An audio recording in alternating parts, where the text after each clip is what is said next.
katone emisibi shokete mwemuva n'omuzigu amata buli omu wano ayagala okuganywa obusabwayo bugimusebine egwe omulunzi w'enkoko wesuneko gw'oli biriyoniya ate ennyama yaayo buli omu agyettanira wano okugirya wewa omukutu gwa 101 akatonyeze 7 Mama FM eddoboozi ly'ogwanidde okubanga owuliriza radio eba y'abakyala muzzukulu wa Mutasinga omuzirambwa mulindwa Burhani munagomeza kubuuzaako nti wasiibye otya nno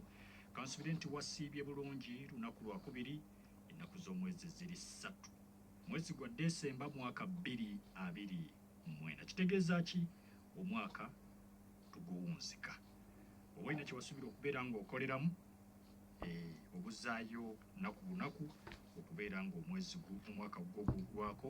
nekyewasuubira okubeera ng'okoleramu awo nno oyongera okusaba Mukama Katonda asobole okubeera nga akumazaako bulungi buli omu katutunula ku kyewasuubira okubeera ng'okola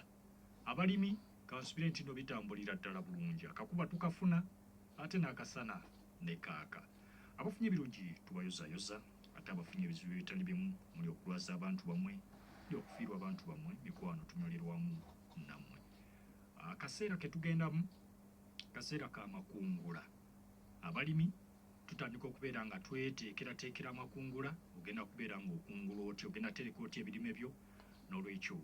abo njagala tukwate olunaku olwaleero mu studio ndi muno omugenyi agenda kubeera nga atweyanjulira ate tusobola okubeera nga tutandika pulogulaamu yaffe ey'olunaku olwaleero muganda wange lamusa kubatuwuliriza. Yes. Namusa kubatuwuliriza abawuliriza Mama FM amannya gange Bapita Katongole Jonathan okuva mu Prime Agri Foods ne CEO Valley Technologies nga kale ekisinze okundeta leero kwe kunnyonnyola ku post harvest oba amakungula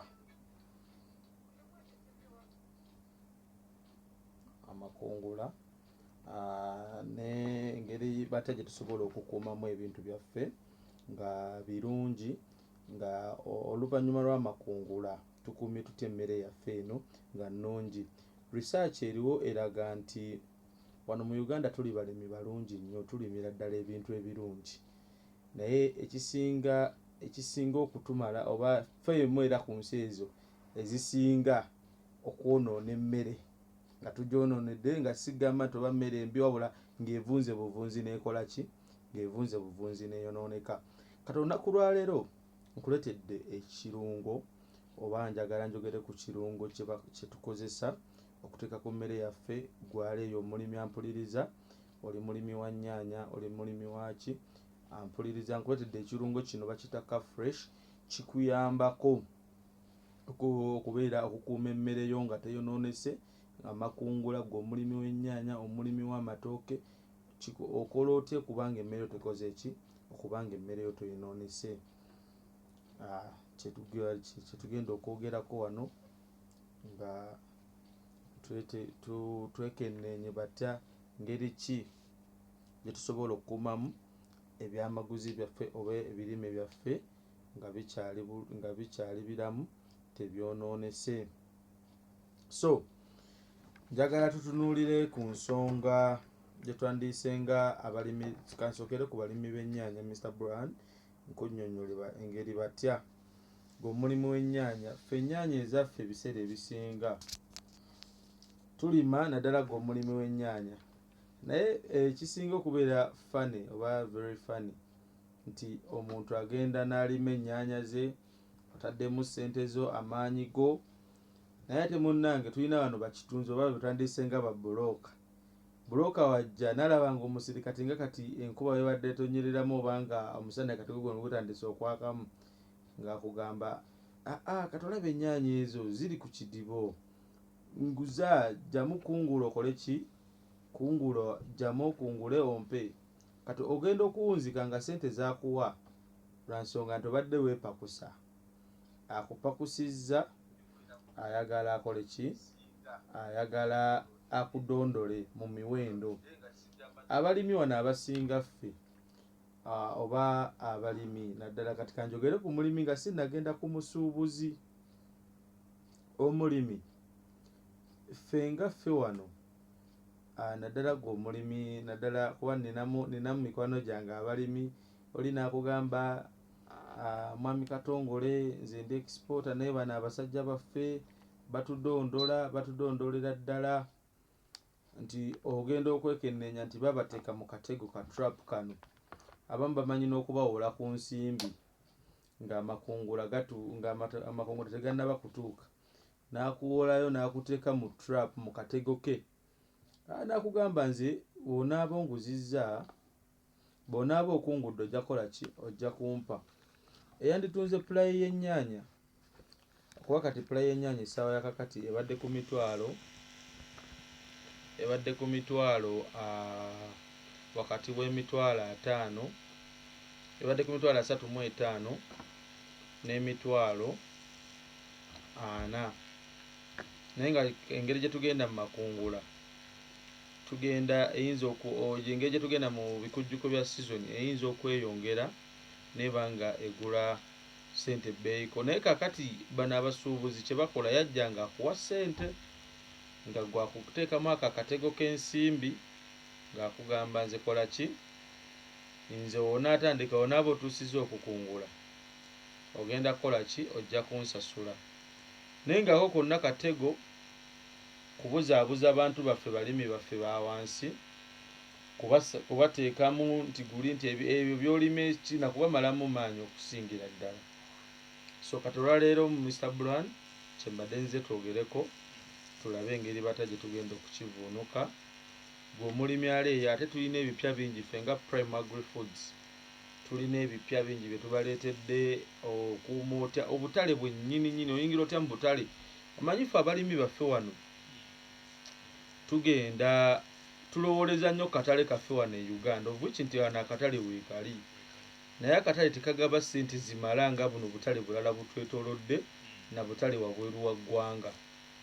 Ensonga ekyasingira ddala okutukozesa kafresh ono nti buno obutale naddala obuli wabweru w'eggwanga lulinga abalimi oba ogenda naddala zino kampuni kati ngaffe abatwala emmere bweru w'eggwanga, ng'ogenda n'otikka amatooke n'otikkiramu zino entula zaffe enjeru, naye ogenda okuzituusako kera nti okugeza nga UK. Ebintu bino bitwala akabanga okutuukayo, ogenda okubituusa eri ng'ebisinga obungi ku byo byengedde, ng'ebisinga amatooke gengedde, entula zengedde, ovakado ayengedde. Kati ne tugamba naye tukoze tutya? Kyetuva twayiiya kano akalungo ke bayita kafresh. Kafresh ono omufuuyirako bulungi ku bintu byo. Ate n'ekirala abantu badde batubuuza nti ebyo ebintu simanya tebirina bulabe eri bulamu bwa muntu. Olunaku lwa leero njagala ggwe omulimi yenna, saagala muntu yenna akubuzaabuze, bye bino enkola empya eziriwo okukuuma obutonde nga bukyali, okuba kati ku butale obwo butusikulumyeko naddala mu mawanga ago agakulaakulanyeko mu kutuleka. Tebasobola kukkiriza kuyingiza kintu kyonna nga kya bulabe eri obulamu bw'abantu baabwe. Naye kati ffe kafresh ono tumukozesezza ku mmere gye tutikka okugenda e UK, emmere gye tutwala e Germany, emmere gye tutwala ne wano e Sudan wennyini. Emabegaka omwalaba nga Sudan etwekyangiddeko kasooli waffe,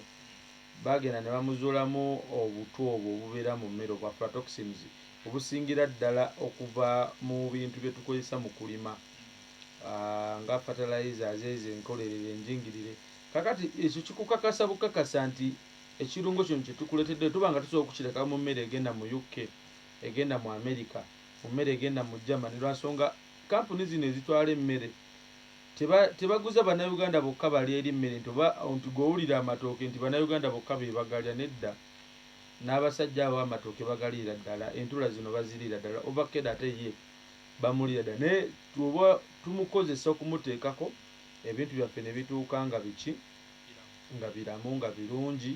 nga bikyali byaki, nga bikyali bya mulembe. Era njagala okukubiriza gwe wenna omulimi ali eyo ng'obadde weetegekera makungula, ng'obadde weetegekera nti kati kanzijemu ebintu byange,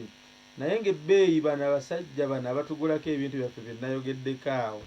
bakyakugamba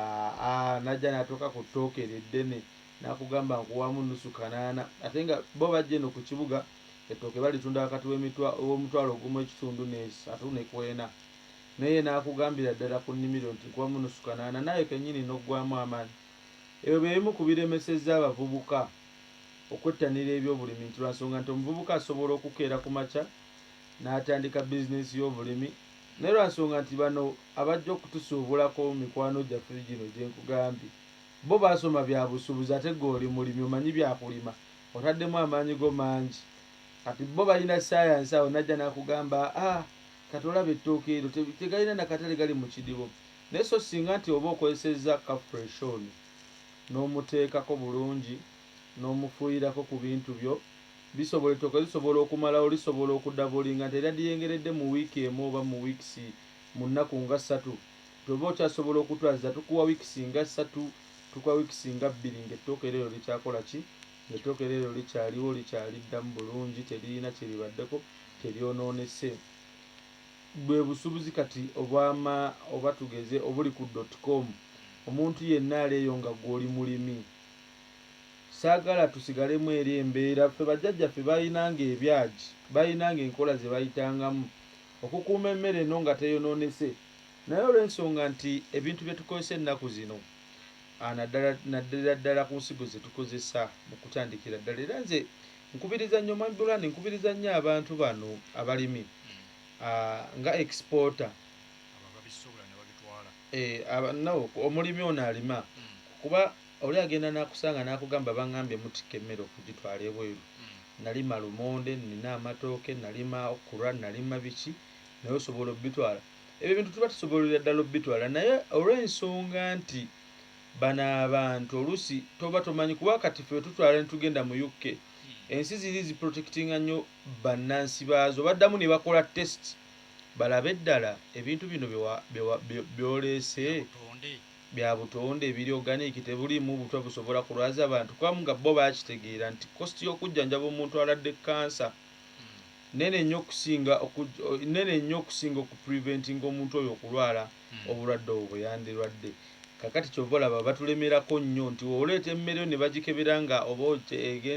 egendeddemu akasaanyi oba egendeddemu kyonna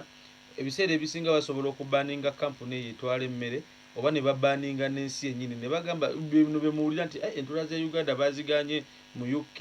naye nga kyavudde ku mulimi oyo ataafaayo mu kulima eyalimisa ebintu ebitategeerekeka n'akwata ebintu bino omanyi mu katale kaffe wano e Uganda naddala mu byobulimi kuliko ebintu ebitali birungi oba ebirimisibwa n'ogenda n'ogula ebifuuyiza nga olede tebiri ku mutindo tebiri ku gundi nga be bennyini bya butwa eri obulamu bwo n'ebyo ebirime byoba ogenda okulima kakati ate ffe betukoleseza ddala gwe n'ogenda n'ogula lwakuba nti bakugambye kano ka layisi gwe n'ogenda n'okateekamu ssente n'olima ebintu byo ate gwe n'ojja n'oyagala nze obinguze nze akatale kange eri kali very sensitive tebakkirizaayo bintu ebyo bikola ki bitatuukaganye na mutindo omuntu n'akugamba era naleetaawo emmere yange abamu nno batuuka ne ku ssali kugamba naleetaawo ne quart of system gye tukozesa nti omuntu aleetaawo emmere netumusasulako ekitundu naffe eri kirayinti waffe walisiivinga emmere n'atusasula mu bulambalamba naffe ntumusasula naye kiraya nti bw'atuuka era emmere eba gye tumutwalidde ng'efunyemu compromise era akugamba ndowooza olaba munapatana wange emmere gye mwandeetedde bagenza ogikebera ng'ekola ki nga ebirimu ebitali birungi ekyo kisobola okufiiriza gwe nga gwe kampu atikka emmere n'ensi nga ye ensi kuba komenti eyo omuzuuka sitawandiika komenti n'agamba kati tetukyayagala kasooli nga wawulira bamulirwana baffe wano e Kenya baweerako kasooli waffe okuba wano e Uganda n'agamba kati tukyayagala kasooli nti nsonga ki kuba amateeka gafuga ebyobusuubuzi mu nsi yonna olina okuwa ensonga lwaki eyo ensi temukyagala kusuubulagana nayo mu kintu kyonna kyemba naddala ffe nga bino ebyemmere nti lwansonga twagizuddemu obuto obwo obuyinza okuleeta obulabe ku bannansi baffe ensonga ebeera ya muzinzi era kiyinza obbaviirako okubateekako baani oluusi eyinza okumala emyaka nga 10 myaka nga 5 ekirala njagala nnyo okukubiriza gwe omulimi ali eyampuliriza wettanire nnyo okulima ebintu ebiri organic ebintu bino ebiri organic oba kitwandise nga organic food wano oyinza okulaba ettooke lyo ng'okeera ku makya n'ogenda n'olirima n'olirya oluusi n'osuula nako naye emmere eyo gy'olaba eri organic oba ey'obutonde ebweru w'eggwanga oba zino ensi ezitwetoolodde ya bbeeyi nnyo yo baagizuulamu omugaso